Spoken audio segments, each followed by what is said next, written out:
and welcome, my friends. It's a very good day today, but it is raining outside. I found it very beautiful because the rains have come and the earth is again looking fresh and beautiful. I have lived almost practically 25 years of my life in Meghalaya, and I found that in Meghalaya, the sunshine and the rain and the environment is practically on and off. In the morning, if you have rain, in the afternoon, you're going to have sunshine. And it really makes the place beautiful. No doubt, Assam also is similar, especially when we come towards the Bhutan hills. We experience more rain than in the central part of Assam because all the rains which come from the Bay of Bengal comes into the Himalayas, then returns back and falls into this region, which makes the environment of this area just gorgeous and green. It's just practically green. But as the rain is falling and we are in our homes because of the lockdown period, we are experiencing all the highs and lows of life. Sometimes we feel what is going to be the future for all of us, especially how it will be after the lockdown period is lifted, where the normal life will ever be same again. This academic year has been a really bad one for the teachers, for the administrators, for the parents, and for the students. I can't say all the students are happy, but there are certain percentage of students who are very happy that the classes have never begun normally. But there are many students who would have thought how nice it would have been to be in the classroom, to learn, to go through the academic year as a normal year. But we can't tell what is the future, and this future, which is after the lockdown period, I think nobody can really tell how it will be. In spite of all these difficulties that the world is facing, there is one hope, one dream, and one desire that this world will be a better place for all of us. And let's try to make it a better place for all of us by following all the rules which are necessary at this present time. The rules of social distancing each other, the rules that we should stay at home, the rules that keep us safe from all harm and danger. This needs to be followed. And if you follow these rules, young boys and girls, and the older generation, we are safe. How ironic it is, that there is no better place in this world right now than in our home, in our own home, with our own family members. And we are literally enjoying this period. Some of you are learning how to bake cakes. Ulika Das, she made a beautiful cake out of chocolate and biscuits and whatever. She never shared it with me, but I saw it. Some of you are learning how to make mask to wear and go out. Some of you are learning how to improve your skills in many activities that you do. Whatever you're doing, it's a wonderful time for us to learn new things. And these new things that we are learning is going to be practical one day. Some of you are making TikTok. I am not against TikTok. But I'm really surprised that I wish that is going to be a future. That you are going to learn something from TikTok and that is going to be your future aim in life, to be an actor or actress or do something, or you're copying somebody's voice or things. I don't know how that is going to be practical in your future life. As students, let's try to gain knowledge And the knowledge is only coming through the books, not by watching all the time all those things, but by reading your books, by learning from your books, listening to the various educators and teachers who are teaching. I know Government of Assam has a link where they are trying to explain to the students science, maths in various subjects like Assamese and Bodo. But when I ask some of the students, are you doing it? Sir, the maths is so complicated. Since we cannot ask a second part of the question, or we cannot say which one we did not understand, we tend not to follow it. And they give up somewhere in the middle, halfway through it. And it becomes like a pain for them. But the school or the management or the education department is doing a marvelous job in helping the students, though they are out of the class, out of the schools, to learn during this period. You should not bypass this opportunity. You should not say, oh, school will come, I'll go back to school and learn all those things. Who knows, the school will never come, the days will never come, the time will never come. Or when you come to school, we will have so many lessons to cover, so many topics to discuss, and you will not be given enough opportunity or time to question the teacher that period, because the teachers or the educators in that period of time, they will try to cover the syllabus as soon as possible before the year ends, and that will be a loss to you because you will be half cooked in your understanding. And half cooked in your understanding, for the next class again you'll be half cooked sitting in that class, is not going to help you. So whatever precious time that you have at home, you should make full use of it in learning things, watching things which are going to be useful to you. You are not a big individual. You are not a social worker. You are not a office goer. You don't have many things to think about the society, about food, where it is going to come from. But now is your time to get knowledge. And the knowledge, you should watch those channels which are going to help you. Those YouTubes which are going to help you. I don't say my YouTube is going to help you greatly, but I will certainly say I will touch something in your chord which are going to help to you. Today, I'm going to talk to you about a lesson which is on force. I think this is from class 8 science textbook, force. For those who are listening or watching this, let's try to learn something about force.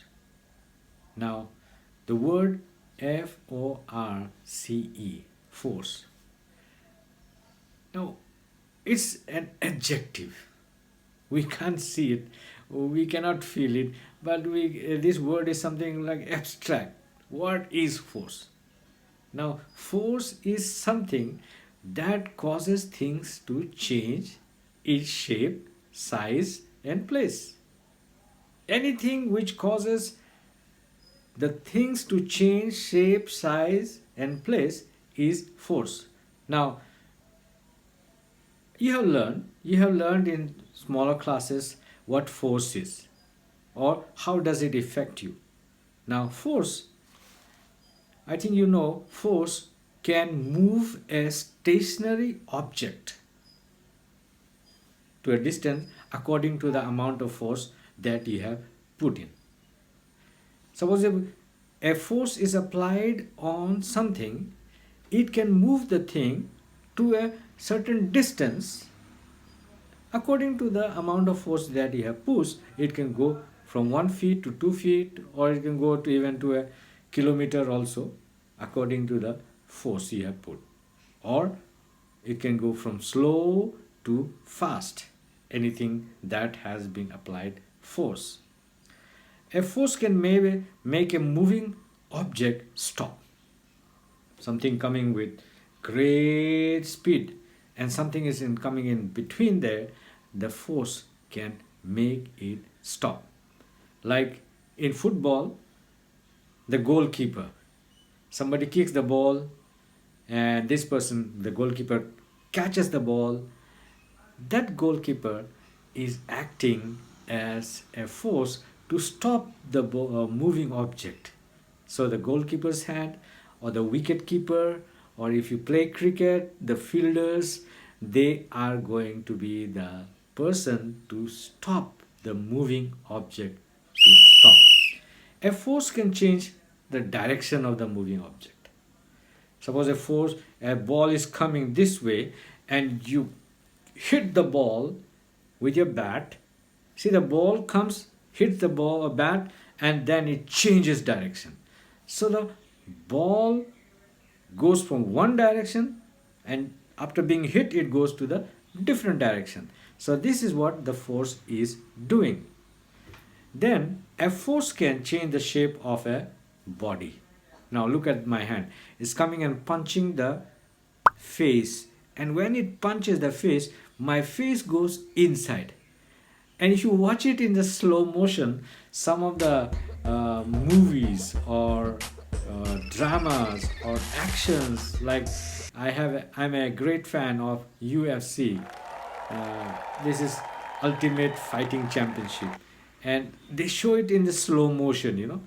When they hit the person's face and the face changes its face, it looks terrible.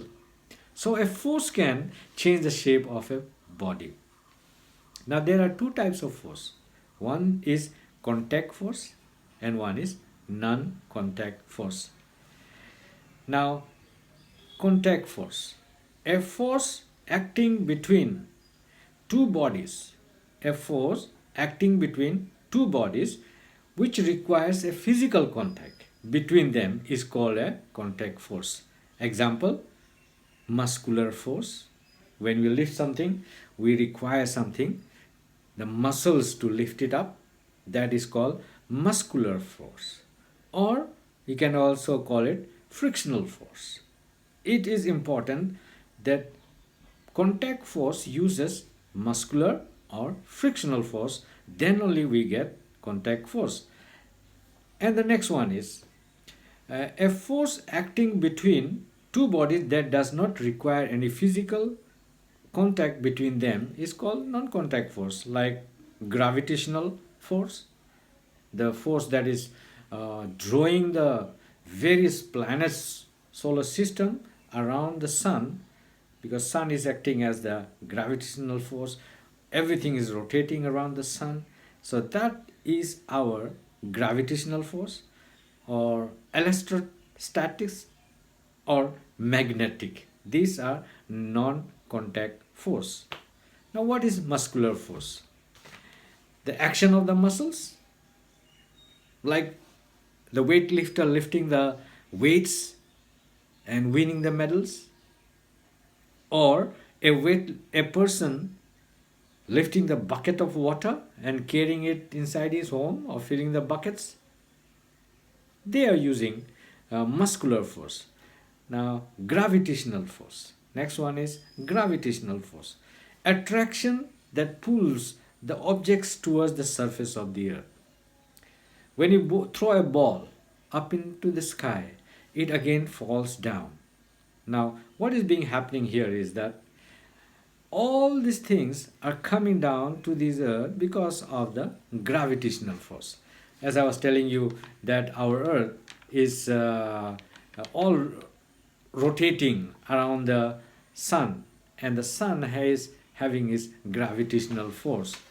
And the next one is what we say is electrostatic force.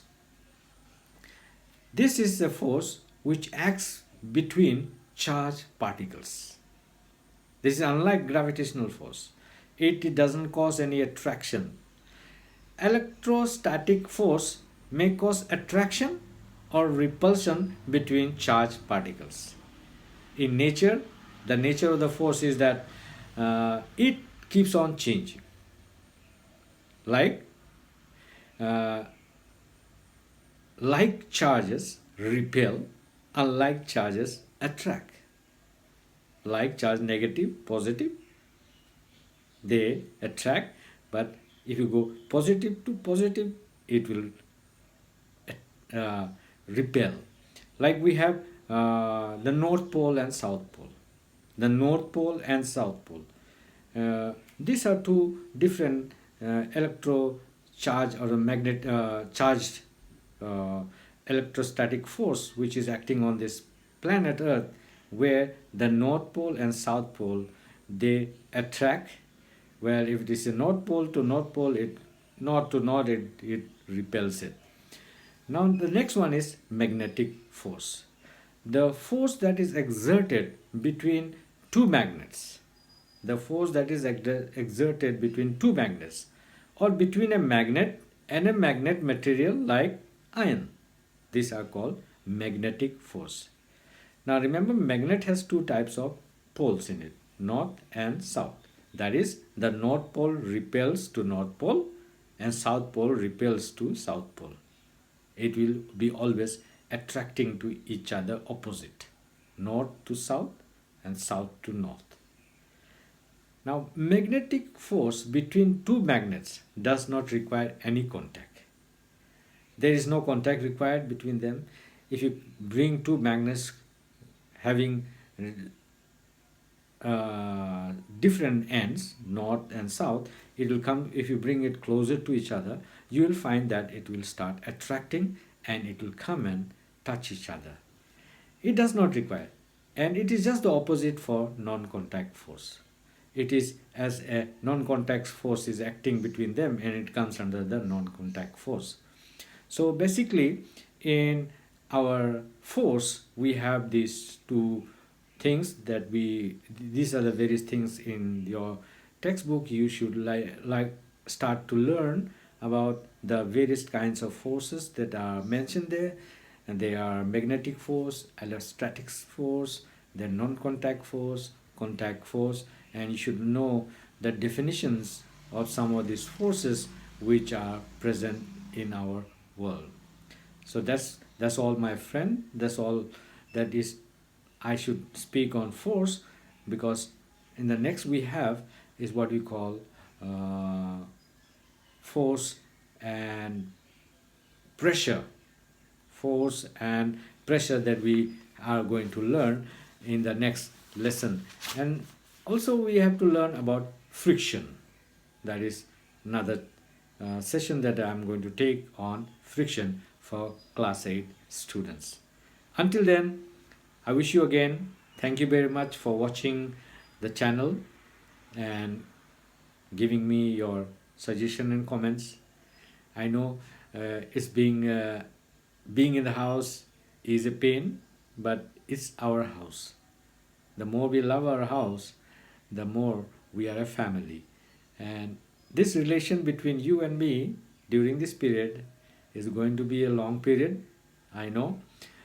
We do not know certainly when the school will reopen, but as long as the school reopen is not present in our lives as present, I think we need to have this contact with you through this medium, which is going to be helpful to you and to me also. So I will know how many of you are learning through these talks that I'm giving you through this channel.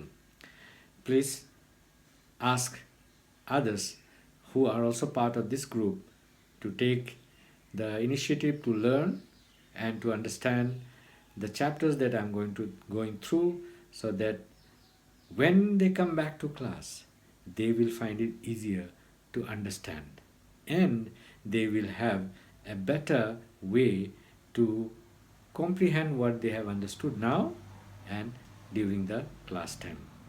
Until then, stay safe with your family, love your parents, brothers and sisters, or all those who are staying with you. Take care of them.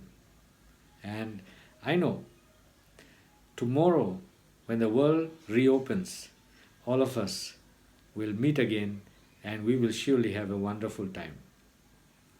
One day, surely, I will come out and I will be able to see my beautiful surroundings.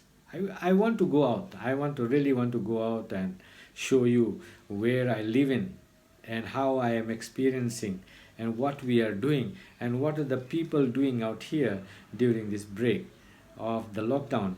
But it's not safe and it's not proper for us to be found out and seen doing all these things, because we need to teach, we need to help our young boys and girls, our young children, that this is the period they should remain at home and learn while they are at home. So all the best, my friends. Stay at home, enjoy your time at home, learn many crafts and skills and hobbies you have. Read as much as you can. I'll always tell to read. Don't watch so many times. Well, like I went through this lesson, now you go back, you turn your books and read it. And whatever I have spoken, you understand and then you mark it in your textbooks. That is the way you should learn. And the more you read, more in detail, you will learn what I have missed. I wish I can be your ultimate guide, but I am not a great teacher or somebody that I can literally read everything, and it will become too boring also. So I'll refrain from doing that, but certainly I will try to give you little insight or basic knowledge of the lessons that is being left out during this first semester of this 2020. So until then, we'll meet again, and next lesson I will be teaching on friction and pressure. So take care, be at home, and see you. Thank you very much.